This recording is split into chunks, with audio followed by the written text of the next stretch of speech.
दोस्तों, अच्छी सड़कें विकास की निशानी होती हैं। जी हाँ, सड़क ना होती तो एक दिन का काम भी एक महीने में भी ना हो पाता। सड़क की वजह से विकास तेज हुआ और ये लगातार हो रहा है। हमारा देश सड़कों को लेकर काफी तेजी से आगे बढ़ रहा है। रोज नए नए प्रोजेक्ट्स पर काम हो रहे हैं, इसलिए आज की ये हमारी वीडियो भी इसी को लेकर ही है। दरअसल आज हम बात करेंगे तेलंगाना की कैपिटल हैदराबाद में बन रहे रीजनल रिंग रोड प्रोजेक्ट की। आज हम इस प्रोजेक्ट की खासियत के बारे में जानेंगे। ये प्रोजेक्ट हैदराबाद के लिए क्यों जरूरी है, इस प्रोजेक्ट से हैदराबाद को क्या फायदा पहुंचेगा, इस प्रोजेक्ट में कितने की लागत आई है, इन सारी चीजों को हम बड़ी डिटेल में समझाएंगे। लेकिन उसके लिए आपको हमारे साथ वीडियो के एंड तक बने रहना होगा। और अगर आप हमारे चैनल पर नए हैं तो चैनल को सब्सक्राइब जरूर करें, साथ ही बेल आइकॉन को भी जरूर प्रेस कर दें, जिससे आपको हमारी हर लेटेस्ट वीडियो का पता चल सके। तो चलिए दोस्तों, शुरू करते हैं। बात करें तो लगभग 1 करोड़ की पॉपुलेशन के साथ हैदराबाद इंडिया की चौथी सबसे बड़ी सिटी है। आज ये सबसे तेजी से ग्रो करने वाले शहरों में से एक है। इस शहर को ग्रो करने में फार्मास्यूटिकल और IT सेक्टर ने बड़ा रोल निभाया है।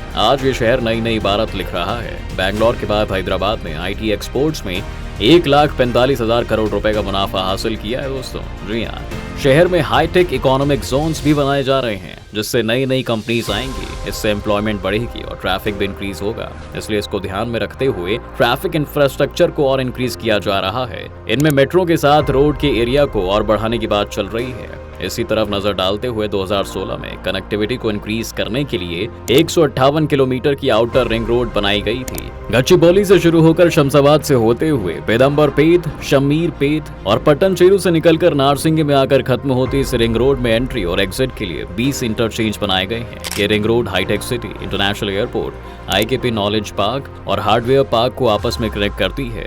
इससे मेजर नेशनल हाईवे जैसे NH44, NH65, NH163 और NH765 भी लिंक होते हैं। दोस्तों, स्टेट गवर्नमेंट की हैदराबाद मेट्रोपॉलिटन डेवलपमेंट अथॉरिटी ने 6,700 करोड़ रुपए की लागत से इसको बनाया था। इतना ही नहीं, लोकल ट्रैफिक के लिए इसमें दोनों लेन की साइड पर सर्विस रोड भी बनाई गई है। जी हाँ दोस्तों, आउटर रिंग रोड के कई फायदे भी देखने को मिले हैं, जैसे यहाँ न्यू टाउनशिप्स और ऑफिसेस बनने लगे हैं। इसके साथ ही इंटरनेशनल एयरपोर्ट पर जाने के लिए फास्टेस्ट रूट भी मिल गया है। इसके अलावा स्पेशल इकोनॉमिक जोन, इंडस्ट्रियल और कमर्शियल हब में कनेक्टिविटी इंप्रूव हुई है। आउटर रिंग के रेडियल रिंग रोड प्रोजेक्ट में PV नरसिम्हा राव एक्सप्रेसवे को भी शामिल किया गया है। ये 11.6 किलोमीटर लंबा एलिवेटेड एक्सप्रेसवे है, जो कि सेंट्रल सिटी से NH44 तक जाता है। इसके खुलने के बाद सिटी से आउटर रिंग रोड और एयरपोर्ट तक ट्रैवल करना काफी इजी हो गया है। दोस्तों, इसकी सक्सेस के बाद नेबरिंग रीजन को सिटी से बेहतर कनेक्ट करने के लिए स्टेट गवर्नमेंट ने एक रीजनल रिंग रोड का प्लान तैयार किया है। ये एक 340 किलोमीटर लंबा एक्सप्रेसवे होगा, जिससे एक बड़ा लूप बनेगा और इसको रेडियल रूट की मदद से आउटर रिंग रोड से भी कनेक्ट किया जाएगा। अब इसके बारे में थोड़ा डिटेल से समझ लेते हैं। दरअसल ये एक 340 किलोमीटर लंबा प्रपोज्ड ग्रीनवे एक्सप्रेसवे है, जो कि 4 से 6 लेन का होगा। इसको NHAI यानी कि national highways authority of India बनवा रही है। लगभग 17,000 करोड़ रुपए की लागत से ये रीजनल रिंग रोड एक पूरा लूप बनाएगा, जो हैदराबाद के अराउंड 40 से 50 किलोमीटर बाहर होगा।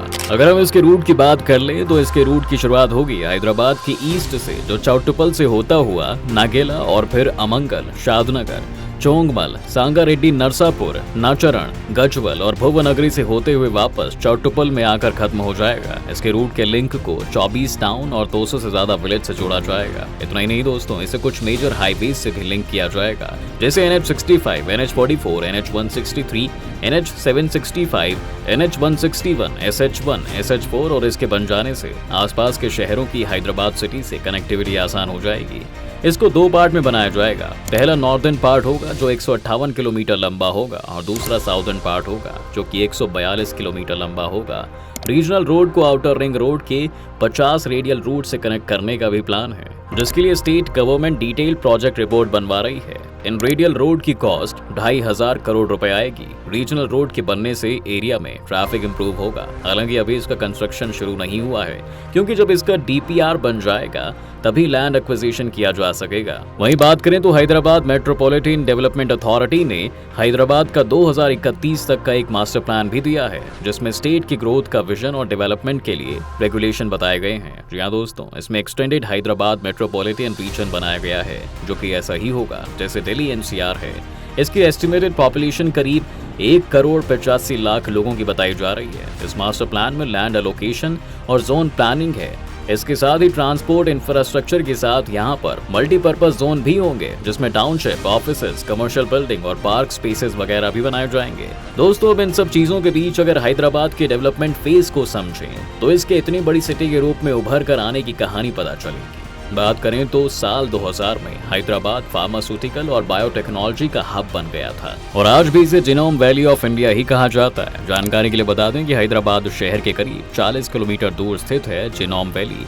इसमें भारत बायोटेक, बायोलॉजिकल ई और इंडियन इम्यूनोलॉजिकल्स लिमिटेड जैसी बड़ी कंपनियां हैं। 2000 एकड़ से भी ज्यादा इलाके में फैली इस वैली को देश का सबसे बड़ा लाइफ साइंसेज क्लस्टर कहा जाता है। एक आंकड़े के मुताबिक हैदराबाद का बायो फार्मास्यूटिकल एक्सपोर्ट्स 1,72,000 करोड़ रुपए तक पहुंच गया है। इसके अलावा पिछले 20 सालों में आईटी इंडस्ट्री ने भी काफी ग्रो किया है। आज हैदराबाद आईटी के टॉप ग्लोबल सेंटर में से एक है। लेकिन आपको जानकर हैरानी होगी दोस्तों कि ये अपने आप तो बिल्कुल भी नहीं हुआ है, बल्कि इसे हासिल करने में स्टेट गवर्नमेंट ने कई कदम उठाए हैं।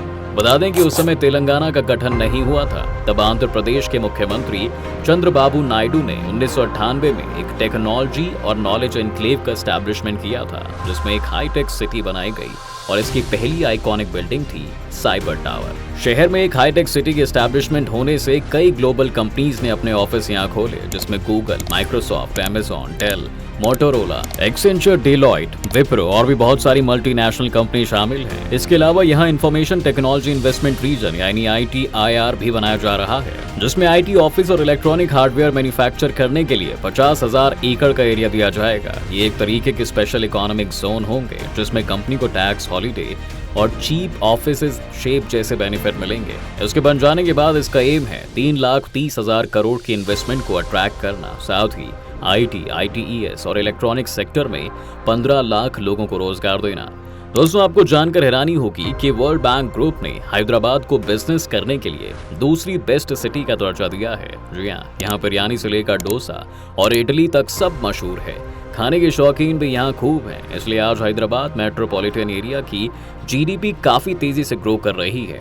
इतनी ग्रोथ होने से सिटी के ट्रांसपोर्ट इंफ्रास्ट्रक्चर पर लोड बढ़ गया है, इसलिए सिटी में कनेक्टिविटी इंप्रूव करने के लिए मेट्रो सिस्टम के साथ आर्टेरियल रोड, फ्लाईओवर और एक्सप्रेसवेज भी तेजी से बनाए जा रहे हैं। अच्छा दोस्तों, शुरुआत में हमने जिस आउटर रिंग रोड का जिक्र किया था, उसकी कंस्ट्रक्शन में कुछ चैलेंजेस आए भी थे, जैसे लैंड एक्विजिशन में बहुत डिले हो गया था और कॉस्ट भी बहुत ज्यादा बढ़ गई थी। इसकी वजह थी कि कुछ इन्फ्लुएंशियल फार्मर्स और रियल्टर्स ने अपनी पावर का इस्तेमाल करके रोड अलाइनमेंट को चेंज करवा दिया था, ताकि उनकी लैंड से रोड पास ना हो सके। इंजीनियरिंग, प्रोक्योरमेंट और कंस्ट्रक्शन मोड के जरिए इस रिंग रोड के फेज 1 को बजट और टाइम फ्रेम के अंदर बनाना आसान था, लेकिन फेज 2 को इम्प्लीमेंट करने में ज्यादा दिक्कतें आ रही थी।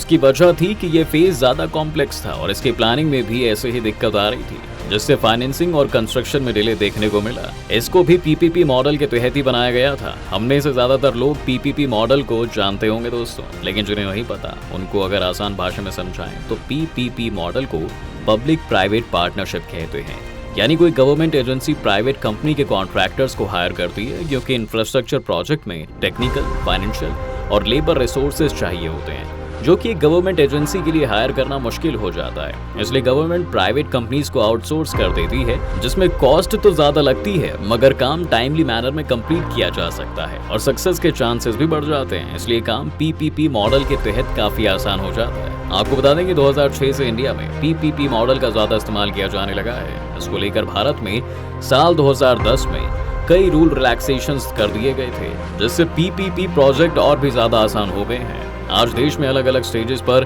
1103 PPP प्रोजेक्ट हैं।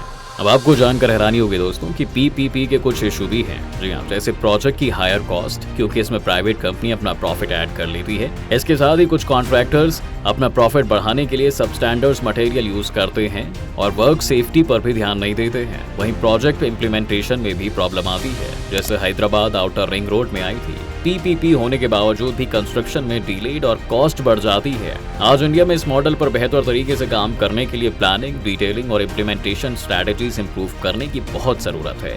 हालांकि इसके कई फायदे हैं, जैसे रोड और बिल्डिंग के कंस्ट्रक्शन में, मगर इसके लिए गवर्नमेंट एजेंसीज को प्रॉपर अटेंशन देनी पड़ेगी। बहरहाल, आज की वीडियो में दोस्तों फिलहाल बस इतना ही।